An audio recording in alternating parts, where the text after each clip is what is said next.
Ibrahim Traore was born in a small village in Burkina Faso, where most families struggle to put food on their tables every day. His father worked as a farmer, growing crops under the hot African sun, while his mother sold vegetables in the local market to earn a few coins. Young Ibrahim watched his parents work from dawn to dusk, yet they barely had enough money to send him to school. But they made sacrifices because they believed education could give their son a better future. As a child, Ibrahim noticed something strange about his country. Burkina Faso had gold mines, diamond deposits, and rich farmland, yet most people lived in poverty. Big trucks would come to the mines and take away loads of gold, but the local workers earned almost nothing. Foreign companies with fancy offices controlled most of the valuable resources, while the people who actually lived on the land remained poor. Ibrahim was a smart student who asked many questions that made his teachers uncomfortable. He would ask why foreign companies took most of the profits from their gold mines. He wondered why French officials seemed to have more power in government meetings than local leaders. His teachers would tell him to focus on his studies and not worry about such complicated matters. But Ibrahim could not stop thinking about these problems. When Ibrahim turned 18, he decided to join the military. His parents were worried because military life was dangerous. But Ibrahim explained that he wanted to serve his country and maybe one day help fix the problems he saw everywhere. He believed that strong leadership could make Burkina Faso a better place for everyone. Military training was tough, but Ibrahim worked harder than most other soldiers. He woke up before sunrise to exercise and stayed up late studying military strategy and history.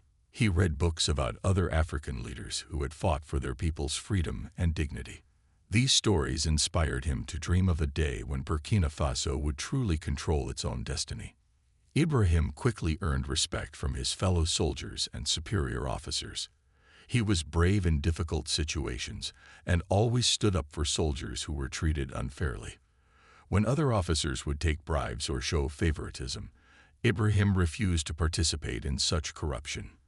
His honest behavior made some people angry, but it also earned him loyal friends who shared his values.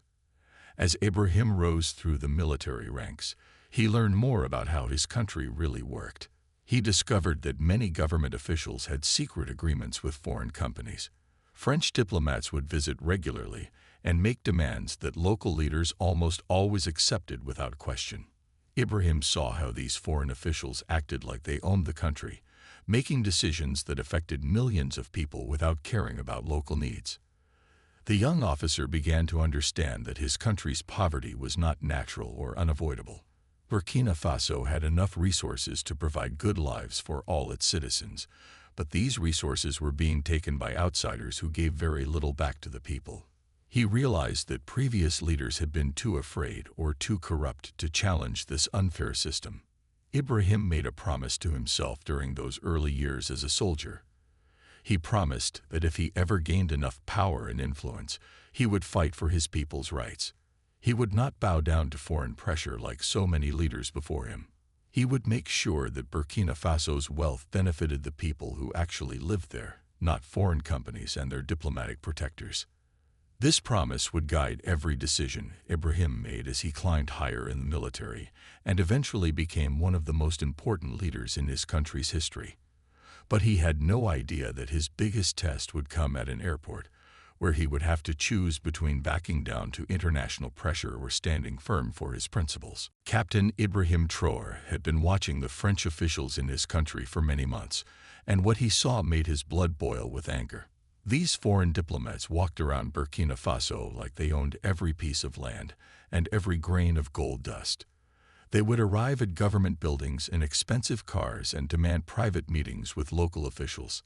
After these secret meetings, mining contracts would suddenly change to favor French companies even more than before. Ibrahim noticed that whenever Burkina Faso tried to negotiate better deals for their natural resources, French diplomats would quickly intervene. They would remind local leaders about old agreements and threaten to cut off financial aid if the government did not cooperate. The French officials spoke in polite words, but their message was clear. They expected complete obedience from the African leaders, just like in the colonial days. The young captain began investigating these suspicious activities more carefully. He assigned trusted soldiers to watch French diplomatic movements and report anything unusual. What they discovered shocked even Ibrahim, who thought he understood how corrupt the system had become. French diplomats were not just influencing policy from their comfortable offices. They were directly involved in moving valuable resources out of the country. Ibrahim's soldiers reported seeing French diplomatic vehicles visiting remote mining sites during nighttime hours. These sites were supposed to be closed to unauthorized personnel, but the French officials seemed to have special access. Local miners whispered stories about seeing diplomats supervising the loading of heavy containers onto private aircraft. The containers were marked as diplomatic materials, which meant they could not be inspected by local customs officials. The captain realized that diplomatic immunity was being used as a perfect cover for illegal activities. Under international law, diplomatic bags and containers could not be searched by host country authorities. This rule was designed to protect legitimate diplomatic communications, but it was being twisted to smuggle valuable resources out of Burkina Faso. Ibrahim brought his concerns to his superior officers, but most of them were reluctant to take action against French officials. They worried about creating international incidents that could damage their careers. Some officers had received expensive gifts or promises of overseas training from French contacts. They did not want to risk losing these benefits by causing trouble. But Ibrahim was different from these officers. He had not forgotten his promise to fight for his people, regardless of personal consequences. He began building a network of loyal soldiers and government workers who shared his vision of true independence for Burkina Faso. These patriots were tired of watching their country's wealth disappear while their families remained poor. The French embassy began noticing Ibrahim's activities and sent warnings to his superiors about the troublesome young officer. French diplomats complained that Ibrahim was creating unnecessary tensions and interfering with smooth diplomatic relations. They suggested that he should be transferred to a less sensitive position, where he could not monitor their operations so closely. These complaints only confirmed to Ibrahim that he was on the right track. If the French officials were worried about his investigations, it meant he was getting close to uncovering something important. He decided to increase his surveillance activities and prepare for whatever evidence he might discover. Ibrahim knew that confronting the French would not be easy. France had controlled much of West Africa for over a century, and they had powerful friends in many African governments. French companies provided jobs and investments that local politicians did not want to lose.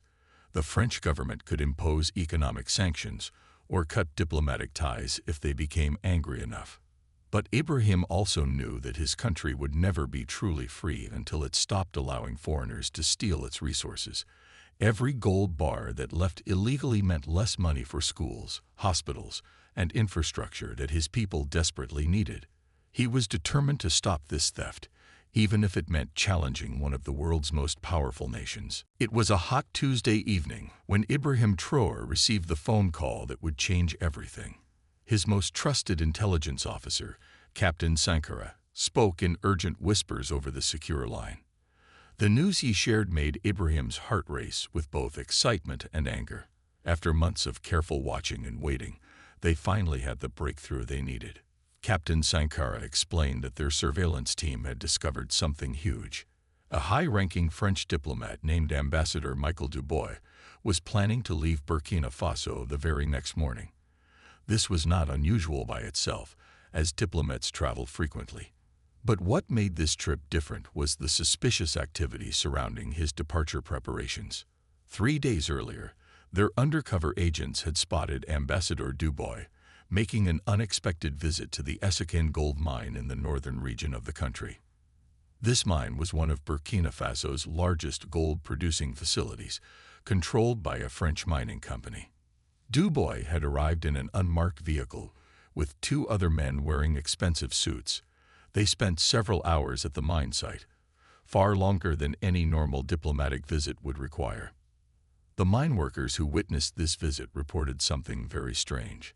They saw the ambassador and his companions examining freshly extracted gold bars in the processing facility. The men were not just looking at the gold from a distance like typical visitors. They were handling the bars, weighing them, and making detailed notes in small notebooks. One worker overheard them discussing transportation logistics and timing schedules. Even more suspicious was what happened the next day. Local airport workers reported seeing several heavy metal containers being loaded onto a private aircraft registered to the French embassy. The containers were marked with diplomatic seals, which meant they could not be inspected by Burkina Faso customs officials. Airport security guards noticed that it took 4 men to carry each container, suggesting they contained something much heavier than normal diplomatic documents. Captain Sankara's voice grew more intense as he continued his report. Their intelligence network had also intercepted communications between the French embassy and Paris. The messages were coded, but their best analysts had managed to decode some key phrases. The communications mentioned a shipment of valuable materials that needed to reach France before the end of the week. There were references to avoiding detection and ensuring smooth passage through airport security. The final piece of evidence came from an unexpected source. A cleaning lady who worked at the French embassy had noticed Ambassador Dubois working late into the night for the past week. She observed him packaging heavy objects into diplomatic bags and sealing them with official embassy stamps. The woman was loyal to Burkina Faso and quietly reported these activities to local contacts who passed the information to Ibrahim's intelligence team. Ibrahim listened to every detail with growing determination. This was exactly the kind of evidence he had been hoping to find for months. The French were not just influencing policy or making unfair business deals. They were actively stealing gold from Burkina Faso's mines and using diplomatic immunity to smuggle it out of the country without any legal consequences. The young captain realized that tomorrow's departure would be his only chance to catch them in the act. Once Ambassador Dubois left the country with his illegal cargo, the evidence would be gone forever. There would be no way to prove what had happened, and the theft would be complete. Ibrahim knew that stopping a French diplomat would create a massive international incident. The French government would be furious, and there would be serious political consequences for Burkina Faso. His own career and possibly his life could be in danger if he miscalculated this situation. But Ibrahim also knew that this might be his only opportunity to strike a real blow against the system that kept his country poor while making foreigners rich. He had promised himself and his people that he would fight for their rights, no matter what powerful enemies he had to face. Ibrahim Traore did not sleep that night. He sat in his office until dawn, carefully planning every detail of what would happen at the airport the next morning. He knew he had only one chance to catch Ambassador Dubois with the stolen gold, and everything had to work perfectly. One small mistake could let the thief escape and destroy any hope of proving what the French were doing to his country. The young captain called his most trusted officers to an emergency meeting at 5 in the morning. He chose only men he knew would follow orders without question, even if those orders seemed dangerous or unusual. These were soldiers who shared his vision of a truly independent Burkina Faso, men who were tired of watching foreigners steal their nation's wealth while their own families struggled in poverty. Ibrahim explained the situation carefully to his team. He told them about the intelligence report and the evidence of gold smuggling through diplomatic channels. He made it clear that they were about to take action against one of the most powerful foreign officials in their country. Some of the younger officers looked nervous when they realized what this meant, but none of them backed down from the mission. The plan Ibrahim developed was simple but clever. He could not storm into the French embassy or arrest the ambassador on diplomatic property. International law protected foreign diplomats from such direct action. But the airport was different. The airport was sovereign territory of Burkina Faso, and security procedures there apply to everyone, including diplomats. Ibrahim instructed his officers to take positions at the airport before Ambassador Dubois arrived.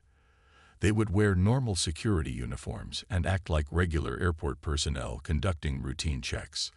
The key was to make everything look completely normal and legal. They could not give the French any reason to claim that Burkina Faso was violating international diplomatic protocols. The captain assigned his best men to operate the security scanning equipment. These soldiers had been trained to recognize different types of metals and suspicious materials. If the ambassador's bags contained gold bars, as the intelligence suggested, the scanners would detect them immediately. Ibrahim also positioned trusted officers at every exit to prevent anyone from leaving if the situation became complicated. Ibrahim himself would be present at the airport, but not in an obvious leadership role. He would dress in his full military uniform to show his authority, but he would stay in the background until the critical moment. He wanted Ambassador Dubois to feel confident and relaxed, not suspicious that anything special was planned for his departure. The most important part of the plan was timing. Ambassador Dubois was scheduled to leave on a private French aircraft at 10 in the morning. Ibrahim's team would arrive at the airport by 7 to prepare everything. They would conduct normal security procedures on several other passengers first, so that checking the ambassador's bags would not seem unusual or targeted. Ibrahim also prepared for what might happen after they discovered the gold. He knew that Ambassador Dubois would immediately claim diplomatic immunity and demand to contact the French embassy. The ambassador would probably become angry and threaten serious consequences for Burkina Faso. French officials would make phone calls and apply pressure to have their diplomat released immediately. But Ibrahim was ready for all of this. He had studied international law carefully and knew exactly what rights his country had on its own territory. He prepared legal documents and official statements that would justify his actions. He also alerted friendly journalists who could document everything that happened, so the French could not later deny or distort the facts. As the sun rose over Ouagadougou, Ibrahim felt a mixture of fear and excitement. He was about to challenge one of the world's most powerful nations, and he knew there would be serious consequences.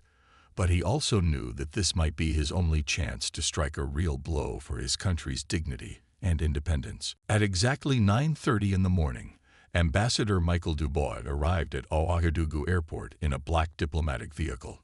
He stepped out wearing an expensive suit and dark sunglasses, looking confident and relaxed like a man who had made this same trip many times before. Behind him, 2 embassy staff members carried 4 large diplomatic briefcases toward the departure terminal. The briefcases looked heavy, requiring both men to use 2 hands to carry each one properly.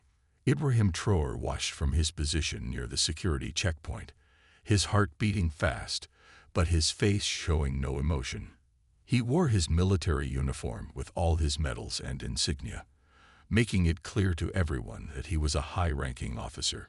Several airport workers recognized him and nodded respectfully, but they had no idea what was about to happen. Ambassador Dubois approached the security checkpoint with the casual attitude of someone who expected no problems. He presented his diplomatic passport to the security officer and gestured toward his briefcases. In French accented English, he explained that the cases contained sensitive diplomatic documents that were protected under international law. He clearly expected to walk through security without any detailed inspection of his luggage. The security officer, following Ibrahim's earlier instructions, politely explained that new procedures required all luggage to pass through the scanning machine for safety reasons. He assured the ambassador that this was just a routine check that applied to all passengers, including diplomatic personnel. The officer spoke respectfully but firmly, making it clear that this was not optional. Ambassador Dubois frowned and looked annoyed by this unexpected delay. He pulled out his phone to call someone, probably at the French embassy, but the security officer calmly insisted that the scanning had to be completed before any phone calls could be made. The ambassador had no choice but to place his briefcases on the conveyor belt leading to the X-ray machine. When the first briefcase entered the scanner, the security officer's eyes widened as he saw the image on his screen. Instead of documents or normal diplomatic materials, the briefcase contained rectangular objects that were clearly made of dense metal. The security officer looked toward Ibrahim, who gave a small nod indicating that he should continue with the inspection. The officer politely asked Ambassador Dubois to open the first briefcase for manual inspection. The ambassador's face turned red with anger as he refused and demanded to speak with his embassy immediately. He began shouting about diplomatic immunity and international law, threatening serious consequences for this outrageous violation of his rights. But Ibrahim stepped forward calmly and introduced himself as the officer in charge of airport security. He explained in clear English that Burkina Faso had the right to ensure safety and security on its own territory. He pointed out that the scanner had detected suspicious materials that needed to be identified before the flight could proceed. When the briefcase was finally opened, everyone in the security area gasped in amazement. Inside were 12 gold bars, each one stamped with the official seal of Burkina Faso's National Mining Authority. The gold gleamed under the airport's bright lights, and there was no question about what Ambassador Dubois had been trying to smuggle out of the country. The ambassador's confident expression disappeared completely. His face went pale as he realized that his carefully planned theft had been discovered. He began speaking rapidly in French to his staff members, but it was too late. The evidence was right there for everyone to see, and there was no way to explain away 12 gold bars in what was supposed to be a briefcase full of diplomatic documents. Ibrahim looked directly at the ambassador and spoke in a calm but firm voice that everyone in the airport could hear clearly. Ambassador Dubois immediately began making frantic phone calls to the French embassy, speaking rapidly in French and demanding immediate assistance. Within 30 minutes, the airport was flooded with French diplomatic personnel, all looking angry and demanding explanations for what they called an illegal detention of their ambassador. The French consul general arrived with a team of lawyers, threatening to file formal complaints with the United Nations and the International Court of Justice. Ibrahim Traore listened to all their threats and demands with a calm expression that never changed. When the French officials finished their angry speeches, he spoke in clear, simple words that everyone could understand. He explained that Ambassador Dubois had been caught attempting to smuggle gold bars out of Burkina Faso using fake diplomatic documents. He pointed to the evidence sitting on the security table where everyone could see it clearly. The French consul general insisted that this was all a terrible misunderstanding and demanded that the ambassador be released immediately. He reminded Ibrahim that France had been a friend and ally of Burkina Faso for many decades. He warned that this incident could seriously damage relations between the two countries and suggested that it would be wise to resolve the matter quietly without creating an international scandal. But Ibrahim was not intimidated by these diplomatic threats. He had spent months preparing for exactly this moment, and he knew that backing down now would send a message that Burkina Faso could be bullied by any foreign power. He calmly explained that his country's laws apply to everyone on Burkina Faso territory, regardless of their nationality or diplomatic status. By afternoon, phone calls were coming from Paris directly to the president of Burkina Faso. French government officials demanded immediate explanations and threatened economic sanctions if their ambassador was not released within 24 hours. They reminded the Burkina Faso government about French aid programs, trade agreements, and military cooperation that could all be canceled if this situation was not resolved quickly. The pressure on Ibrahim became enormous as his own government officials began receiving these threats. Some cabinet ministers called him privately, urging him to find a face-saving solution that would allow the ambassador to leave without formal charges. They worried that confronting France so directly could destroy their country's economy and leave them isolated from international support. Ibrahim held a meeting with his closest advisors to discuss the mounting pressure. Some of them suggested that perhaps they had made their point and could now allow the ambassador to leave with a stern warning. They argued that keeping the stolen gold was victory enough, and that pushing the matter further could bring disaster to their small country. But Ibrahim remembered the promise he had made to himself and his people years earlier. He had sworn that he would never bow down to foreign pressure the way previous leaders had done. He reminded his advisors that every compromise with thieves only encouraged more theft. He explained that if they released Ambassador Dubois without consequences, it would signal to every foreign official that stealing from Burkina Faso carried no real risks. International media began picking up the story, with some news outlets calling Ibrahim's actions reckless and dangerous. Several European newspapers published editorials criticizing what they called an attack on diplomatic immunity that could set a dangerous precedent for other countries. Some African newspapers supported Ibrahim, but many remained silent, afraid to anger their own French allies. The economic threats began materializing quickly. French companies announced that they were suspending new investments in Burkina Faso pending resolution of the diplomatic crisis. Some aid programs were frozen, and French banks began making it more difficult for Burkina Faso businesses to access international credit. The message was clear that France expected complete submission to their demands. Despite all this pressure, Ibrahim refused to compromise his principles. He held daily press conferences where he showed the stolen gold bars to journalists and asked simple questions that embarrassed the French officials. He asked why a diplomat would need to carry gold bars if he was only transporting documents. He asked whether stealing should be legal just because the thief claimed special privileges. The international response to Ibrahim's confrontation with Ambassador Dubois created a storm of controversy that reached the highest levels of world politics. The French government formally complained to the United Nations Security Council, demanding immediate action against what they called Burkina Faso's violation of international diplomatic law. They argued that allowing such treatment of diplomatic personnel would create chaos in international relations around the world. Several European Union countries publicly supported France's position, issuing statements that criticized Ibrahim's actions as dangerous and irresponsible. The German foreign minister warned that small countries could not be allowed to ignore international law whenever they disagreed with diplomatic decisions. The British government expressed concern about the precedent this might set for their own diplomatic personnel working in developing countries. But the international community was not completely united in condemning Ibrahim. Several African countries quietly expressed private support for his actions, though most were afraid to speak publicly against France. The president of Ghana told his advisers that he admired Ibrahim's courage, but Ghana could not afford to anger their own European partners by making public statements.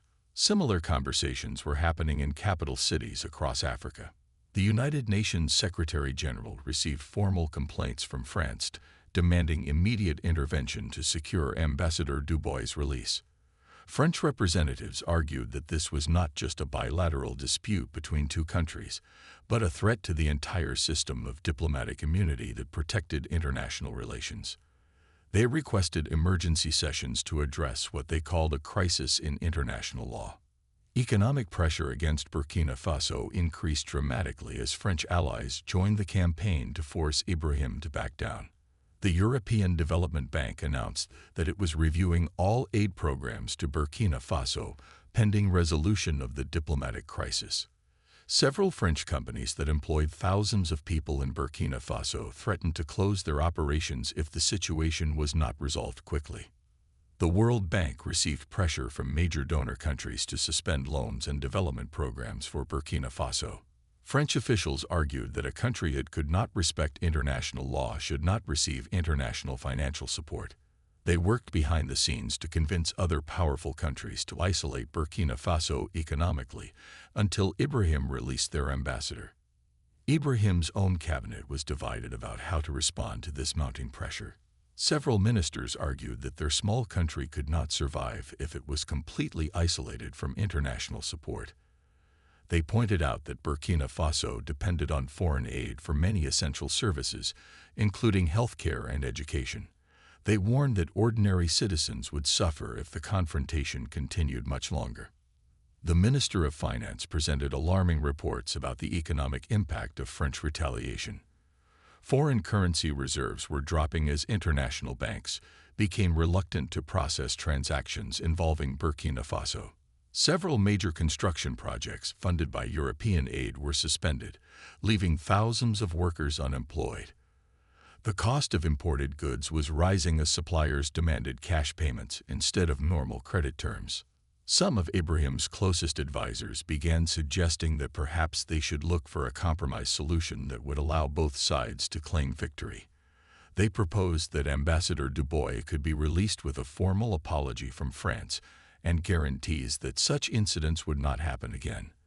They argued that keeping the stolen gold and exposing the theft was already a major victory for Burkina Faso. But Ibrahim remained firm in his refusal to negotiate with thieves.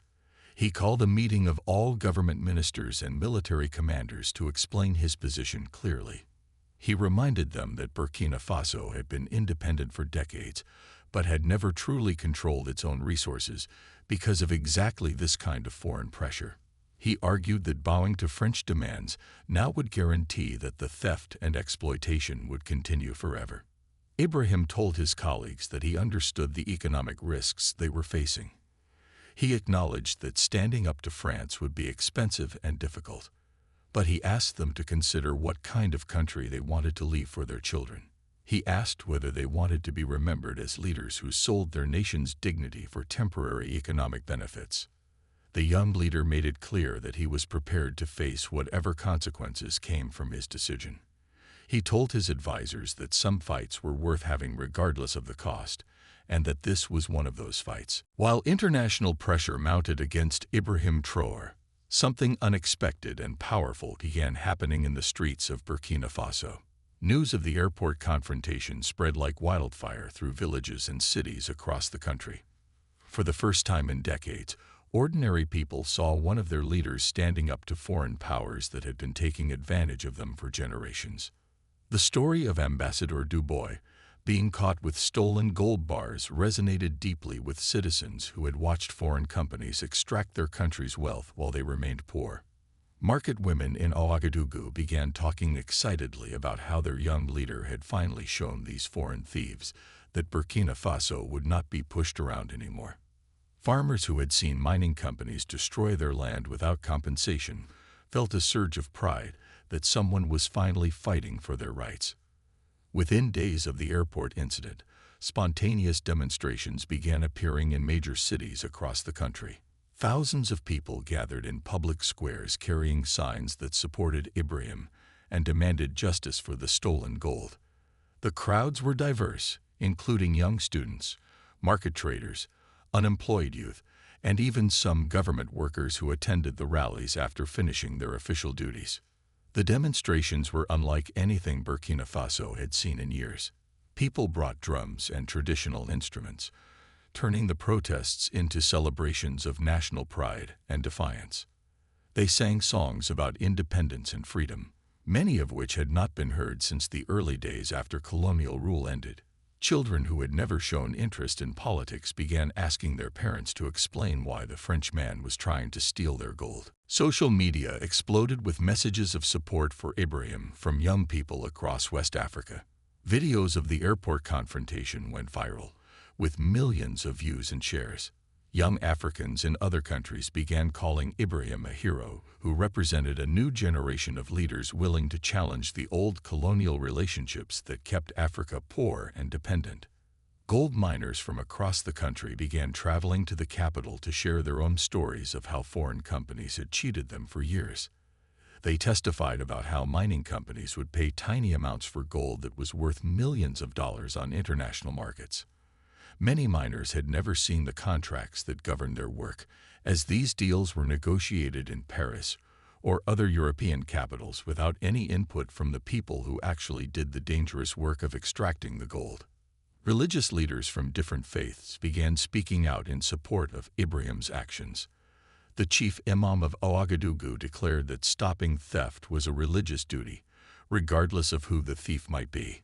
Christian pastors preached sermons about standing up for justice, even when facing powerful opponents.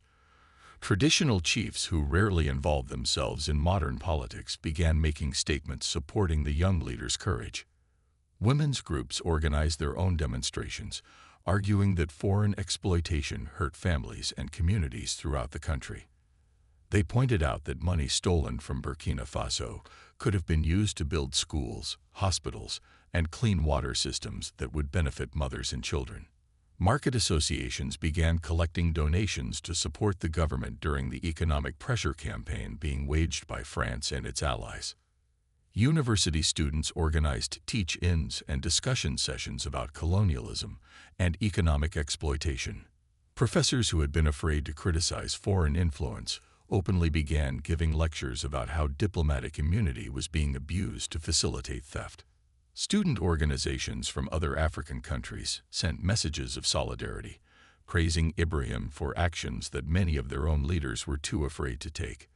Even some opposition political parties that normally criticized the government began expressing support for Ibrahim's confrontation with Ambassador Dubois. They argued that defending national sovereignty was more important than party politics. Several opposition leaders made public statements saying that they would support the government as long as it continued to stand firm against foreign pressure. The most surprising support came from ordinary citizens who began making financial contributions to help their country survive the economic retaliation.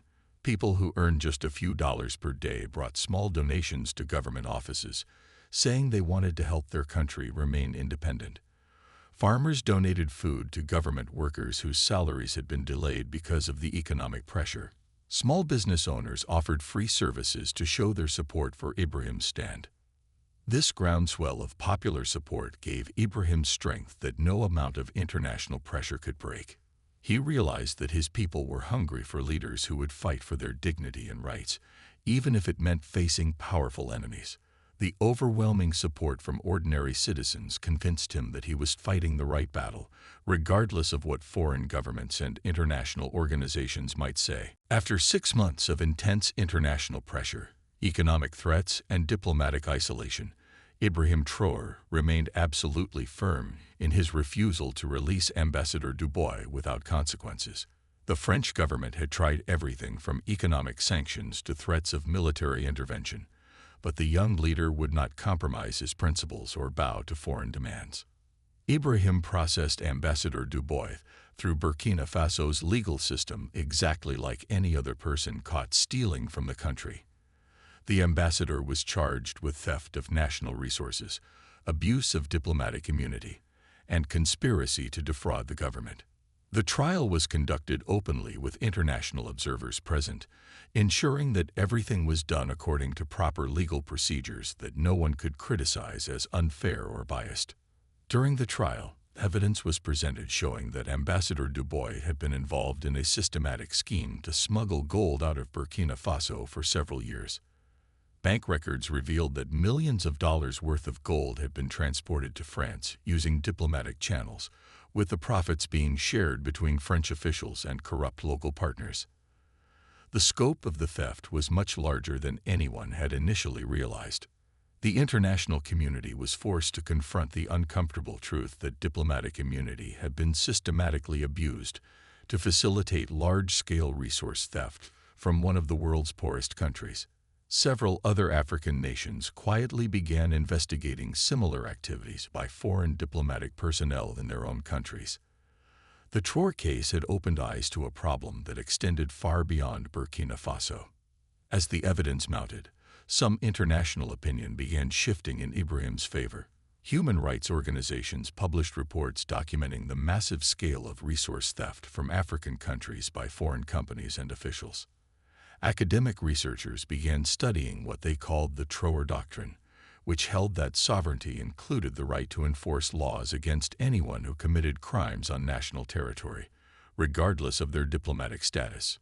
Young people across Africa embraced Ibrahim as a symbol of a new generation of leaders who would not accept the old colonial relationships. University students in Nigeria, Kenya, Ghana, and South Africa organized solidarity rallies supporting Burkina Faso's right to prosecute foreign criminals. The phrase "refuse to blink" became a rallying cry for African youth, demanding that their leaders stand up to foreign exploitation. Other African leaders began quietly reaching out to Ibrahim, expressing private support for his actions, even though many were afraid to speak publicly. The president of Tanzania sent a secret message praising Ibrahim's courage and asking for advice on dealing with similar problems in his own country. Several West African leaders began renegotiating mining contracts with foreign companies, using Ibrahim's success as leverage to demand better terms. The French government eventually realized that their aggressive response was backfiring and creating more anti-French sentiment across Africa than they had seen in decades. French businesses operating in other African countries reported increasing hostility and suspicion from local populations who saw them as potential thieves like Ambassador Dubois. The damage to France's reputation was becoming more costly than the diplomatic crisis itself. After 8 months of standoff, France quietly agreed to negotiate a resolution that would allow them to save face while accepting responsibility for the theft. Ambassador Dubois was convicted and sentenced to prison, though he was allowed to serve his sentence under house arrest at the French embassy. More importantly, France agreed to pay compensation for the stolen resources and to establish new transparent procedures for all diplomatic shipments. Ibrahim had achieved something that many people thought was impossible. He had forced one of the world's most powerful countries to accept responsibility for criminal behavior and to change their practices in Africa. The stolen gold was returned to Burkina Faso's national treasury and used to fund schools and hospitals for the people who had been robbed. The success of Ibrahim's confrontation with France inspired similar actions across Africa. Within 2 years, several other countries had prosecuted foreign officials for corruption and resource theft. The era of automatic submission to former colonial powers was ending, replaced by a new generation of leaders who insisted on equal treatment and mutual respect.